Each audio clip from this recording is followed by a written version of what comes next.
நாங்கள் இருக்கக்கூடிய பகுதியாக பாருங்கள் எப்படி இருக்குன்னு. 23/2/2025ங்க. மாமா தக்காளி விவசாயம் பண்ணிருக்காங்க பாருங்கள். இது ஃபுல்லாகவே தக்காளி விவசாயம் தாங்க. சரிங்களா? இது ஃபுல்லாகவே தக்காளி விவசாயம்ங்க. எப்படி இருக்குன்னு பாருங்கள்.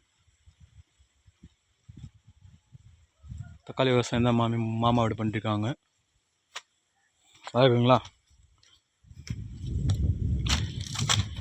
23/2/2025ங்க.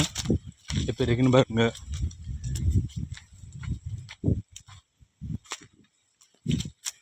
ஃபுல்லாகவே தக்காளி தாங்க. தூரம் தென்னை மரம் இருக்குது பாருங்கள். தக்காளி விவசாயம் தாங்க.